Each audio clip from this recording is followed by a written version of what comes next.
Il a tout et en même temps, il n'a rien. Lui, c'est Benazela, un youtubeur à 20 millions d'abonnés. Et quand avec ses potes, il a joué à Tinder en la vraie vie, ils se sont fait rejeter. Comme des merdes. Pourquoi? Parce qu'ils avaient des croyances. Et que ces croyances les ont conduits à faire des erreurs. Et ces erreurs ont provoqué leur rejet par ces femmes.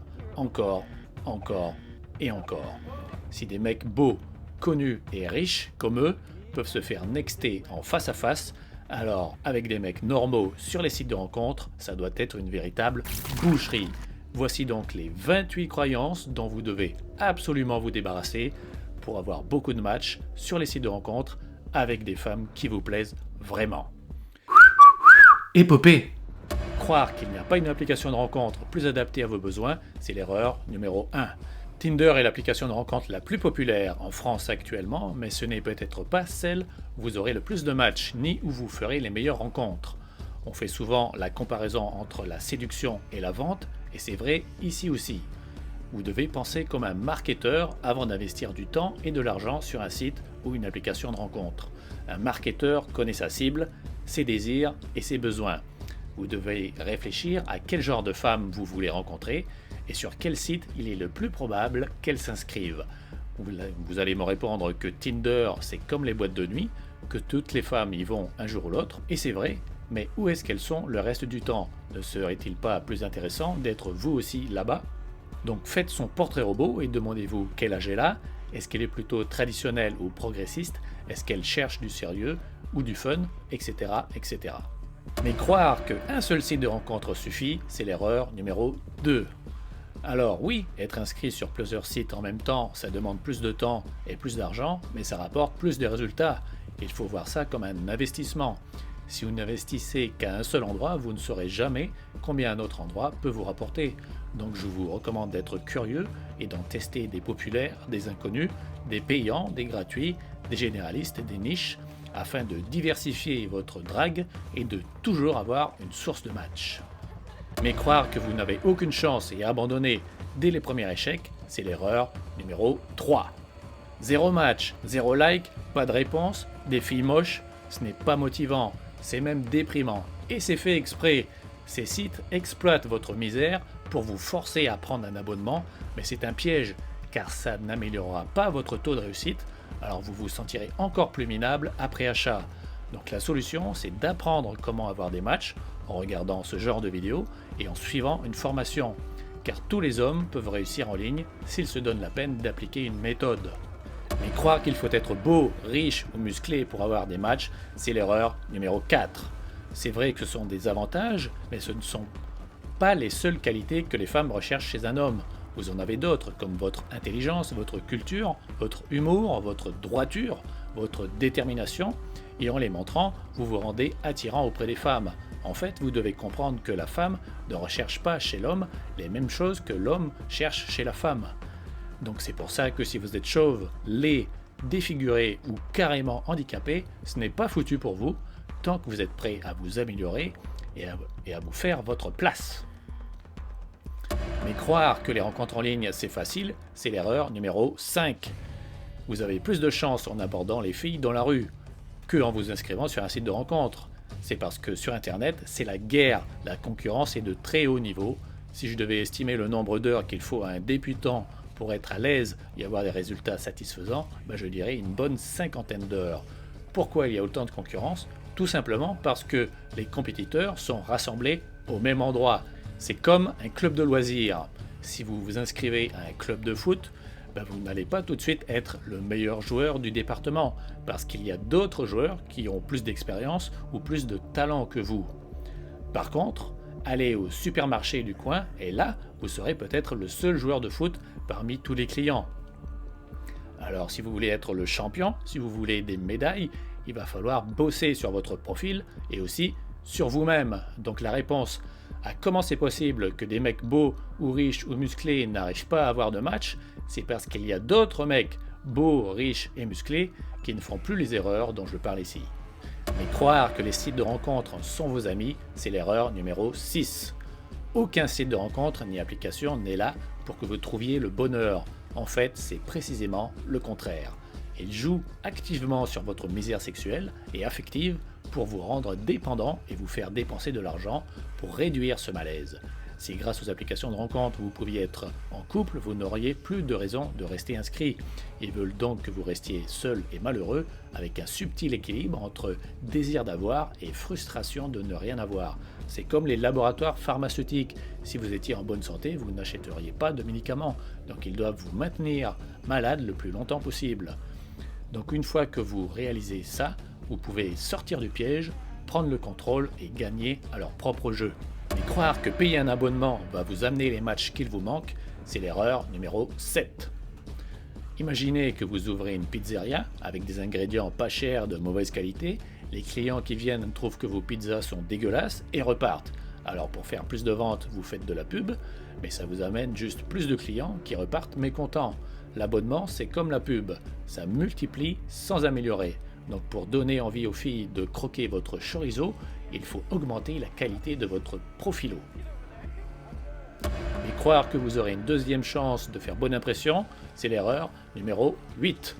Sur les sites de rencontres, vous pouvez toujours retenter votre chance, mais pas sur les applications de rencontres, car les profils sont affichés un à un. Et les femmes sont forcées de choisir entre oui et non. Il n'y a pas de peut-être, c'est tout ou tout rien. Il n'y a pas d'entre-deux. Soit vous lui plaisez maintenant, soit vous ne lui plairez jamais car elle ne reverra plus votre profil.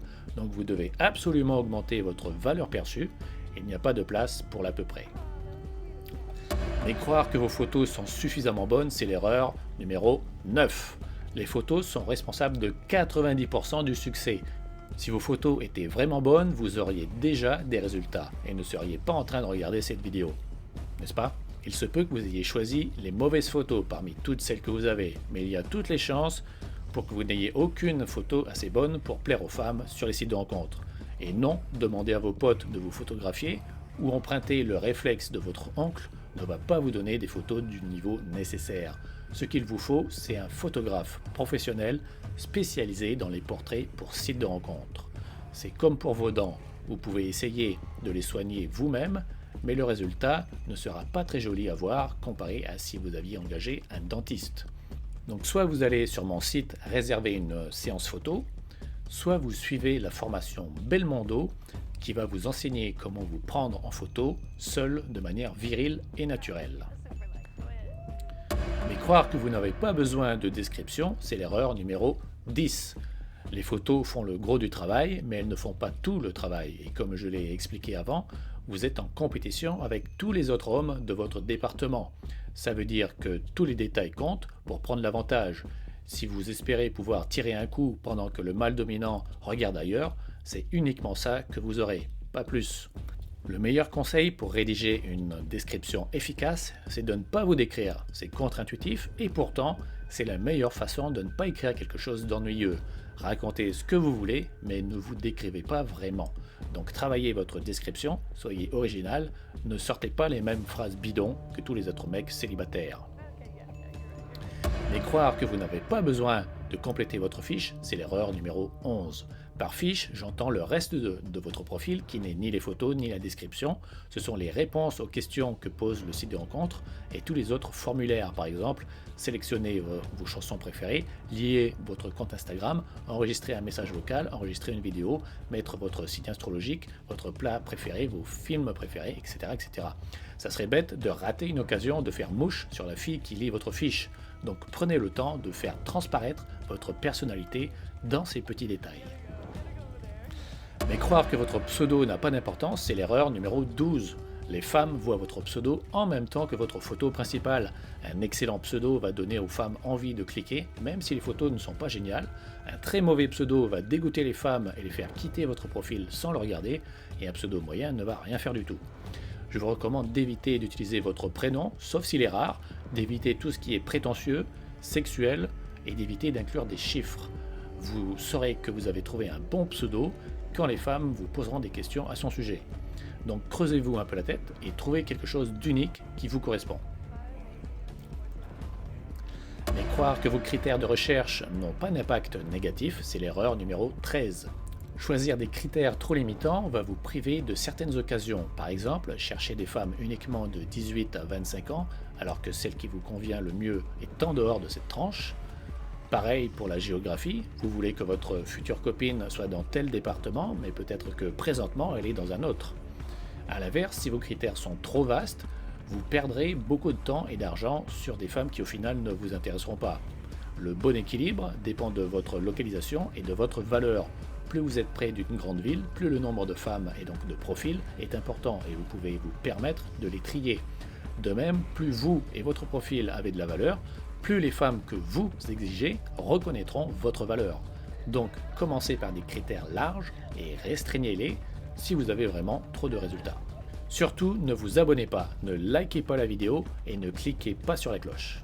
Mais croire que les femmes disent la vérité sur leur fiche, c'est l'erreur numéro 14. Sur une fiche, n'importe quel élément peut être faux, soit parce que la femme cache la vérité, soit parce que l'information a changé et n'a pas été mise à jour, soit parce qu'il y a eu une erreur non corrigée. Le plus souvent, c'est la localisation qui est fausse, surtout sur les applications mobiles. Sur les sites, moins. Les femmes peuvent habiter de l'autre côté de la France ou même de l'autre côté de la planète.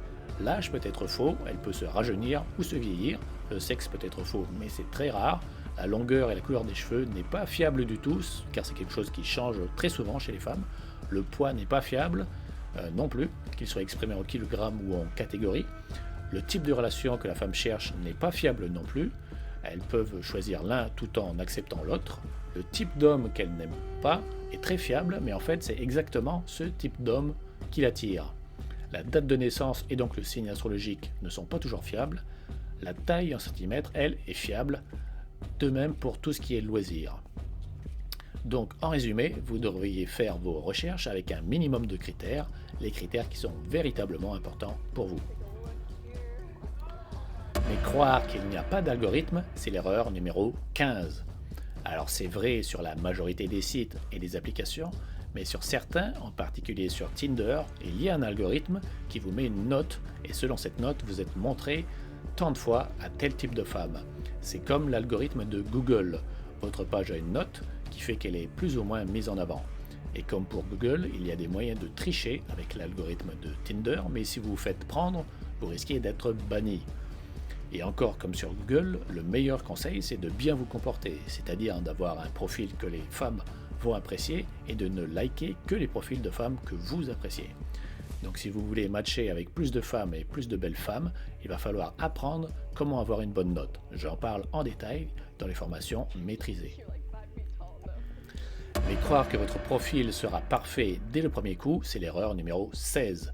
Arrivé à ce point, vous avez déjà entièrement refait votre profil, vous avez pris des nouvelles photos, réécrit une description moins chiante et complété le reste en essayant de vous démarquer.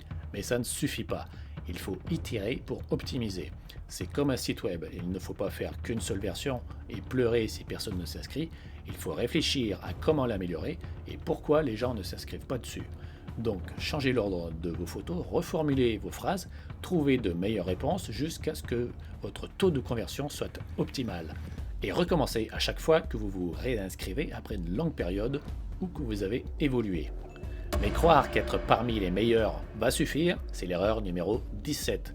Améliorer votre profil pour rivaliser avec les meilleurs profils hommes et distancer la masse des profils sans intérêt va vous rendre visible par plus de femmes et plus de belles femmes de qualité. Mais cela va aussi vous mettre face à une concurrence redoutable. Mettez-vous à la place d'une femme qui rentre dans un magasin haut de gamme. Tous les produits seront haut de gamme, alors pourquoi est-ce qu'elle vous choisirait vous plutôt qu'un autre ? Quelle pâtisserie prendre quand on est chez le pâtissier ? Quelle Mercedes prendre quand on est chez Mercedes ? La solution, quand vous ne pouvez pas être meilleur que les meilleurs, vous devez être différent des meilleurs. Mais croire qu'il faut contacter toutes les filles inscrites, c'est l'erreur numéro 18. Sur les applications où les profils apparaissent un par un, vous allez gagner beaucoup de temps en ne réfléchissant pas et en likant tous les profils qui apparaissent. Mais s'il y a un algorithme, cette technique va faire baisser votre score de manière permanente. Sur les sites de rencontres où les profils apparaissent en groupe sur une même page, vous allez soit perdre énormément de temps à écrire un message à toutes les femmes, soit perdre des likes payants sur des mauvais profils que vous aurez pu dépenser sur des bons profils. Donc vous devriez prendre le temps de faire le tour de chaque profil avant de vous décider. Ça vous évitera de vous retrouver dans une discussion avec un transsexuel. Mais croire que « Salut, ça va » est un bon premier message, c'est l'erreur numéro 19. À ce stade-là, vous avez un vrai bon profil et vous commencez à avoir régulièrement un beau nombre de matchs. Mais pas de réponse, ou très peu. C'est parce que votre premier message discrédite tous vos efforts précédents. Dans la rue, le salut ça va fonctionne car les femmes ne se font pas aborder 10 fois par jour. Mais sur internet, c'est le cas. Et 10 fois salut ça va, ça saoule. Et quand vous le dites, ça vous fait ressembler à tous les autres lourdeaux et vous risquez de perdre beaucoup de points, voire de vous faire ghoster dès le départ. Donc vous allez devoir apprendre à écrire des premiers messages qui donnent envie d'y répondre. Pour ça, j'ai créé la formation Captive. Mais croire qu'un premier message doit être long, c'est l'erreur numéro 20.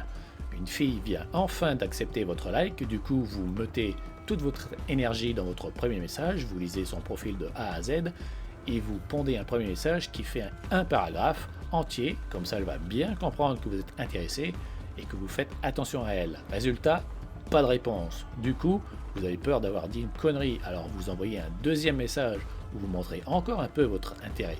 Toujours pas de réponse. Cette approche ne marche pas parce que ça ressemble à une déclaration d'amour. Plus votre premier message est long, plus ça veut dire que cette femme est le centre de votre vie, alors que vous ne la connaissez pas. Ça lui fait peur, alors elle ne veut pas de vous. Donc vous devez envoyer un premier message court sans passer pour un nécessiteux. Mais croire qu'un match est irremplaçable, c'est l'erreur numéro 21. Vous êtes enfin tombé sur une nana qui vous répond, du coup vous ne la lâchez plus, elle est trop précieuse. Vous lui écrivez tous les jours, vous lui répondez rapidement à tous ses messages et surtout, vous laissez de côté les autres filles. Elle va sentir via votre implication que vous avez peur de la perdre et ça va lui faire peur à elle parce que vous ne devriez pas avoir peur de perdre une inconnue. Donc, ne soyez ni un pot de colle ni un je m'en foutiste, trouvez le juste équilibre, c'est ça qui est attirant. Mais croire qu'il faut discuter longtemps pour obtenir un rendez-vous, c'est l'erreur numéro 22. Sachez-le, plus vous discutez longtemps avec la même fille, plus vous vous dirigez vers la friend zone. Discuter, ça sert à faire connaissance, mais un site de rencontre ne sert pas à faire connaissance, il sert à rencontrer. Alors vous devriez aller dans cette direction et rapidement proposer une rencontre, car c'est tout à fait possible de se rencontrer le même jour que le match. Et quand ça ne l'est pas, vous devriez prendre son numéro dans les 2 à 3 jours. Donc ne perdez pas de temps et montrez aux femmes que vous êtes là pour faire des rencontres. Mais croire que vous y prenez bien pour proposer un rendez-vous, c'est l'erreur numéro 23. Si vous vous y prenez trop tôt, la femme refusera par réflexe.